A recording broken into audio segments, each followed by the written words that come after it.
নমস্কার, 24 ঘন্টায় স্বাগত। সময় যত গড়াচ্ছে প্রকাশ্যে আসছে কাউন্সিলর অনিন্দ্য চ্যাটার্জির আরও কীর্তি। সন্তোষ লোধ, অরুণাভ মুখার্জি একা নন, দাপুটে কাউন্সিলরের তোলাবাজির শিকার বিডি ব্লকের 386 নম্বর প্লটের মালিক যমুনা মণ্ডলও। তার কাছে কাঠা প্রতি 10 লক্ষ টাকা করে মোট 20 লক্ষ টাকা তোলা চান অনিন্দ্য। অনিন্দ্য চট্টোপাধ্যায় গ্রেপ্তার হওয়ার পর উঠে আসছে আরও অভিযোগ, যেমন বিডি 386 নম্বর প্লট এর মালিক যমুনা মণ্ডল বলে 70 এক বৃদ্ধা।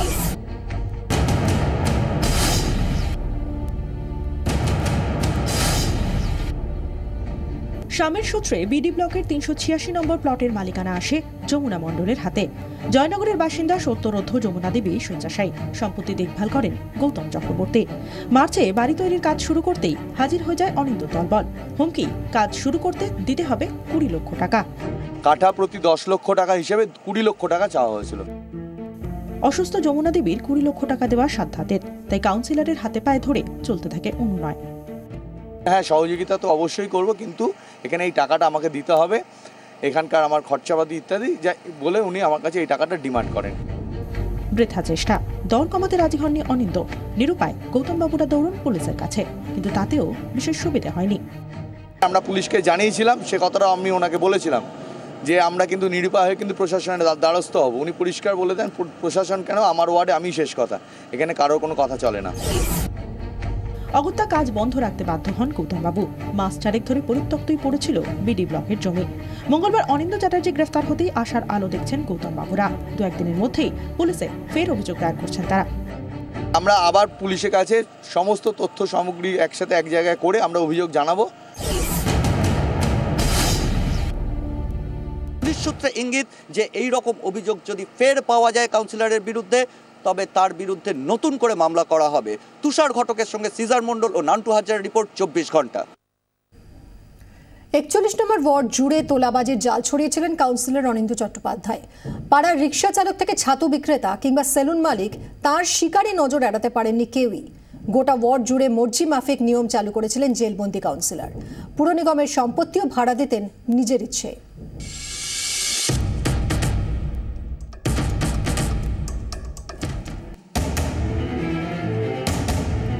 বাড়ি করতে গেলে টাকা দিতে হবে, সাফ ফরমান অনিন্দ্য চট্টোপাধ্যায়ের। কিন্তু এখানেই থেমেছিলেন না বিধাননগর পুর নিগমের 41 নম্বর ওয়ার্ডের কীর্তিমান কাউন্সিলর।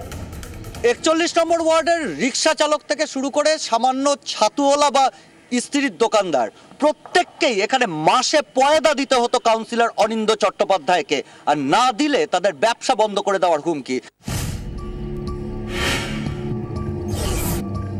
বিধাননগরের এবিএসি ব্লকে 26 বছর ধরে সেলুন চালান শান্তিচন্দ্র রায়। গত বছর অগাস্টে মার্কেটের মধ্যেই নতুন দোকান কেনেন। ফার্নিচারের কাজ শুরু হতেই হাজির কাউন্সিলরের দলবল। দাবি দিতে হবে 2 লক্ষ টাকা। বলেছিলেন দোকান খুললে আমাকে 2 লাখ টাকা দিতে হবে। কেন? দোকানটা আপনি কিনেছেন বলে। আর না দিলে আপনার ট্রেড লাইসেন্স, ইমিটেশন এসব হবে না।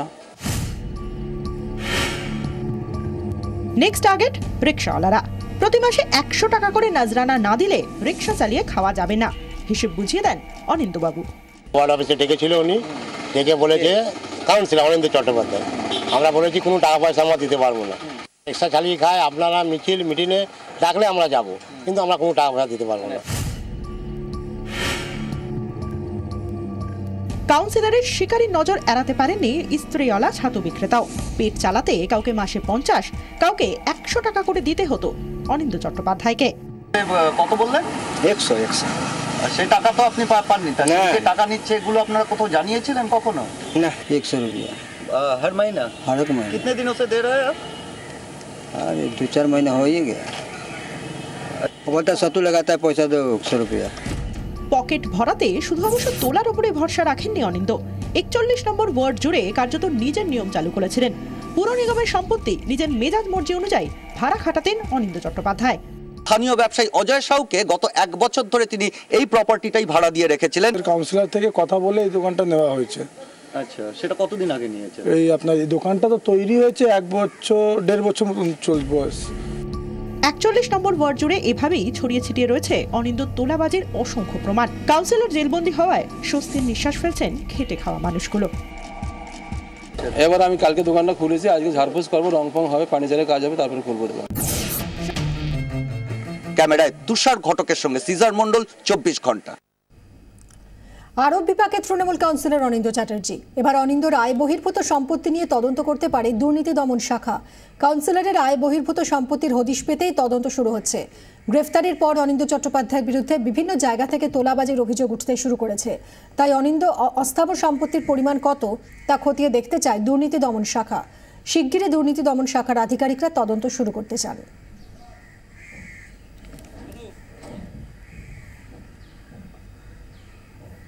বাংলাদেশের প্রধানমন্ত্রীর কাছ থেকে তোলাবাজির অভিযোগ আসা রাজ্যের পক্ষে লজ্জার, মন্তব্য অধীর চৌধুরীর। তোলাবাজি, সিন্ডিকেটবাজি, বালি খাদান, কয়লা খাদান, লোহা চোর সবই তো আপনি করে দিয়েছেন। তো এতদিন ধরে বাংলার মুখ্যমন্ত্রী যাদেরকে তোলাবাজি করতে উৎসাহিত করেছেন, বাংলাকে লুট করতে যাদেরকে প্রশ্রয় দিয়েছেন, হঠাৎ করে মুখ্যমন্ত্রীর কি হৃদয়ের পরিবর্তন হয়েছে, মানসিক পরিবর্তন হয়েছে, না মুখ্যমন্ত্রী তার হারিয়ে যাওয়া ভাবমূর্তিতে হোয়াইট ওয়াশ করতে চাইছেন, কোনটা? অতএব তোলাবাজি কিন্তু বাংলার আজকে শিকড় অনেক গভীরে চলে গেছে। স্বাভাবিকভাবেই আমি একজন কাউন্সিলরকে গ্রেপ্তার করলাম তার মানে তোলাবাজি শিল্প বন্ধ হয়ে যাবে এমন ভাবার কোনো কারণ নেই।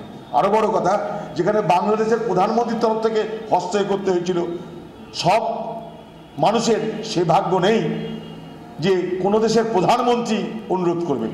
দুর্ভাগ্য আমাদের যে পশ্চিমবঙ্গের তোলাবাজি শিল্পের পরিণাম এমন জায়গায় গেছে যে আজকে অন্য রাষ্ট্র থেকে তাকে অনুরোধ আসতে হচ্ছে। এর থেকে আর লজ্জার আমাদের কি থাকতে পারে?